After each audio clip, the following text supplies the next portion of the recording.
జాతిరత్నాలు cinema తర్వాత అలాంటి comedy సినిమాలు తెలుగులో రావడం ఎక్కువైపోయాయి. ముఖ్యంగా ముగ్గురు నలుగురు స్నేహితుల చుట్టూ కథలు రాసుకుంటున్నారు దర్శకులు.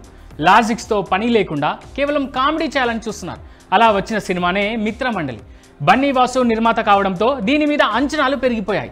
మరి మిత్రమండలి ఎలా ఉందో ఈ పూర్తి రివ్యూలో చూద్దాం.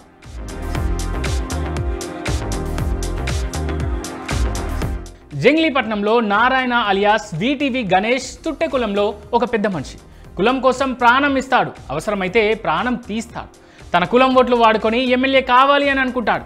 అదే సమయంలో ఆయన కూతురు స్వేచ్ఛ అలియాస్ నిహారిక ఇంట్లోంచి వెళ్ళిపోతుంది. కూతురు వెళ్ళిపోయిందంటే కులపు ఓట్లు దూరం అవుతాయని కిడ్నాప్ అయిందని నాటకం ఆడతాడు నారాయణ.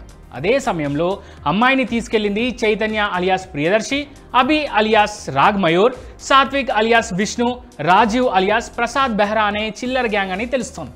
అసలు వాళ్లకు స్వేచ్ఛకు ఉన్న సంబంధం ఏంటి? తర్వాత ఏమైంది?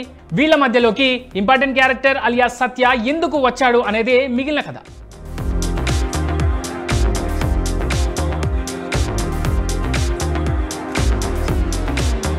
కామెడీ సినిమాలు చూసేటప్పుడు లాజిక్స్ అస్సలు పట్టించుకోకూడదు. అందుకే మిత్రమండలి మొదలయ్యే ముందు టైటిల్స్ కార్డులోనే కథ లేని కథ అని వేస్తారు డైరెక్టర్.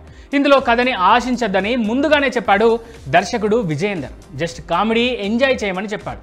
మిత్రమండలి బ్యాచ్ చేసే చిల్లర పనులు చూసి నవ్వుకోవాలంతే అని చెప్పాడు. నవ్వించడమే చాలా కష్టం అనుకుంటే కథ లేకుండా నవ్వించడం అనేది ఇంకా కష్టం.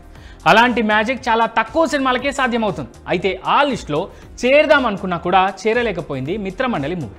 కంటెంట్ లేదు, సోది చెప్తున్నామంటూ ముందుగానే హింట్ ఇచ్చారు మేకర్స్. ఆ సోది అన్నిసార్లు వర్కౌట్ అవ్వదు కదా. మిత్రమండలి విషయంలోనూ ఇదే జరిగింది.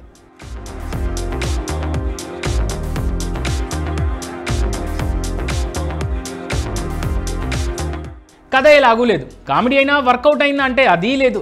బలవంతంగా ఇరికించిన సీన్సే ఎక్కువగా ఉన్నాయి. సత్య మాత్రమే ఇంపార్టెంట్ క్యారెక్టర్ అంటూ వచ్చి నవ్వించాడు. మనోడు ఉన్న ప్రతి సీన్ బాగానే పడింది. మిత్రమండలి కాసేపు ఎంజాయ్ చేయొచ్చు అంటే అది సత్యపుణ్యమే. వెన్నెల కిషోర్తో సత్య కాంబో సీన్స్ బాగున్నాయి. మిగిలిన వాళ్ళలో ఎవరూ పెద్దగా ఆకట్టుకోలేదు. అదే రొట్టె కామెడీ అంతే. ప్రియదర్శిని కూడా సరిగ్గా వాడుకోలేదనిపించింది. ఇందులో కథతో పాటు అక్కడక్కడ కులాలపై పంచులు కూడా వేశాడు దర్శకుడు. ముఖ్యంగా సొసైటీలో ఉన్న క్యాష్ ఫీలింగ్స్పై సెటైర్లు వేశాడు. సామాజ వర్గమన సినిమాలోని వెన్నెల కిషోర్ పోషించిన కులశేఖర పాత్రను గుర్తుకు తెస్తుంది ఇందులోని గణేష్ చేసిన నారాయణ పాత్ర. ఫస్ట్ హాఫ్ చాలా వరకు బోరింగ్ సీన్స్ ఉన్నా సెకండ్ హాఫ్ అక్కడక్కడ బాగానే ఫన్ జనరేట్ అయింది.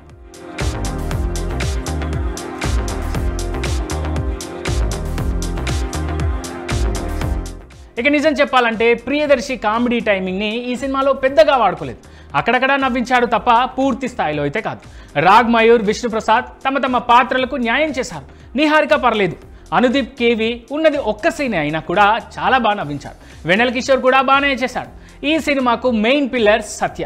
ఆయన క్యారెక్టర్కు లాజిక్ లేకపోయినా కూడా కామెడీ మాత్రం అదిరిపోయింది. కామెడీ సినిమాలకు సంగీతంతో పెద్దగా అవసరం ఉండదు.